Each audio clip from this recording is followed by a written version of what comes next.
बिस्मिल्लाहिर्रहमानिर्रहीम अस्सलाम वालेकुम। मेरी वीडियो का टॉपिक है स्टाइकियोमेट्रिक कैलकुलेशंस पार्ट 6। इस वीडियो में मैं एक्सप्लेन करूंगी molar gas volume. Molar gas volume base करता है एवोगाड्रोस लॉ के ऊपर। एवोगाड्रोस लॉ को पहले एक्सप्लेन करना ज़रूरी है। एवोगाड्रोस लॉ की स्टेटमेंट ये है कि under same pressure and temperature equal volume of different gases contain equal number of molecule. यानी कि इसका मतलब ये है कि आपके पास मुख्तलिफ गैसेस हैं, ऑक्सीजन, नाइट्रोजन, हाइड्रोजन, कोई भी गैस है, अगर उसका वॉल्यूम सेम है तो उसके अंदर नंबर ऑफ़ मॉलिक्यूल भी सेम होंगे।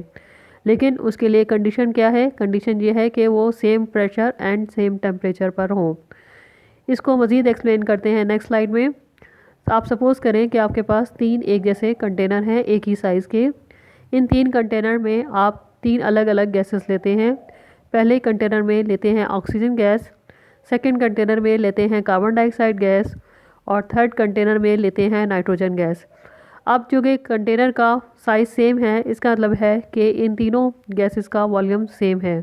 यानी कि ये तीनों इक्वल वॉल्यूम हैं गैसेस के। हमारे पास गैसेस अलग अलग हैं लेकिन इनके वॉल्यूम सेम हैं। और अब ये कंटेनर अगर सेम टेम्परेचर एंड प्रेशर में हैं तो इनके अंदर नंबर ऑफ़ मॉलिक्यूल्स भी सेम होंगे। अब ये एवोगाड्रोस लॉ है कि अगर आपकी गैसेस डिफरेंट हैं लेकिन इनके वॉल्यूम सेम है और सेम टेम्परेचर एंड प्रेशर पर हैं तो इनके अंदर नंबर ऑफ़ मॉलिक्यूल सेम होंगे। जितने नंबर ऑफ़ मॉलिक्यूल ऑक्सीजन के हैं उतने ही number of molecule carbon dioxide के होंगे और उतने ही नंबर ऑफ़ मॉलिक्यूल नाइट्रोजन के होंगे। जब नंबर ऑफ़ मॉलिक्यूल सेम होते हैं किसी भी सब्सटेंस के तो उनके नंबर ऑफ़ मोल भी सेम होते हैं। ये बात हम जानते हैं एवोगाड्रोस कांस्टेंट की वजह से, जो कि बताता है कि 1 mole of any substance contain 6.02 into 10 to the power of 23 particles. Particles जो है वो एक कॉमन टर्म है जो कि जिसका मतलब है कि आइंस, एटम्स और मॉलिक्यूल्स। यहाँ पर ये जो कि तीनों मॉलिक्यूलर गैसेस हैं, इसलिए हम ये कहेंगे कि जब इनके नंबर ऑफ़ मॉलिक्यूल्स सेम हैं तो इसका मतलब यह है कि इनके नंबर ऑफ़ मोल्स भी सेम हैं। अब हम एक्सप्लेन करेंगे मोलर गैस वॉल्यूम को। मोलर गैस वॉल्यूम क्या है? मोलर गैस वॉल्यूम का मतलब है volume of 1 mole of gas. यानी कि 1 मोल गैस का वॉल्यूम क्या होगा। अब इसके लिए इस वॉल्यूम को मेजर किया गया है दो अलग अलग सेट ऑफ कंडीशंस हैं। एक कंडीशन का सेट कहलाता है RTP, room temperature and pressure, या इसका दूसरा नाम है NTP, normal temperature and pressure. In conditions में टेम्परेचर जो है वो 25 डिग्री सेंटीग्रेड या 298.15 केल्विन लिया जाता है और समटाइम्स 20 डिग्री सेंटीग्रेड को भी रूम टेम्परेचर के तौर पे लिया जाता है।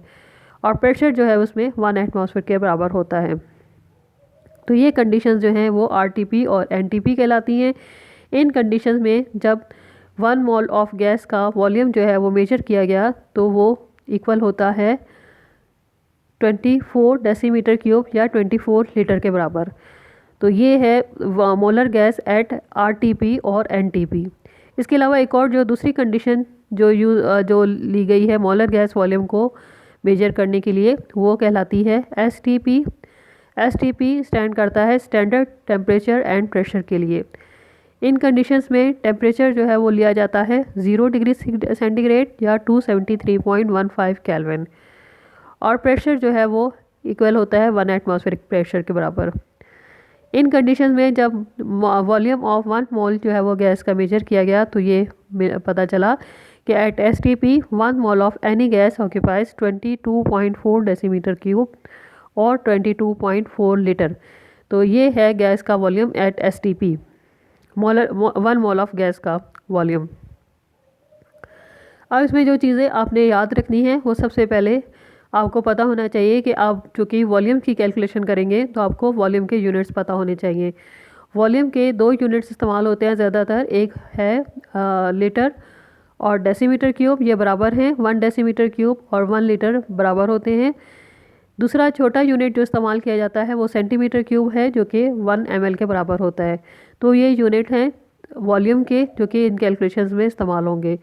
लीटर और डेसीमीटर क्यूब बड़ा यूनिट है और सेंटीमीटर क्यूब जो है वो छोटा यूनिट है जो कि 1 ml के बराबर है। इसके बाद जो नंबर आपने याद रखने हैं वो एक नंबर है 24 इस्तेमाल करना है बड़े यूनिट के साथ, डेसीमीटर क्यूब और लीटर के साथ, और छोटा यूनिट जो है सेंटीमीटर क्यूब और ml के साथ आपने 24 को 1000 से मल्टीप्लाई कर देना है तो ये नंबर हो जाता है 24,000। ये नंबर जो है, ये वॉल्यूम जो है उस वक्त इस्तेमाल होगा जब जो गिवन कंडीशंस हैं वो आरटीपी या एनटीपी बताई गई हों।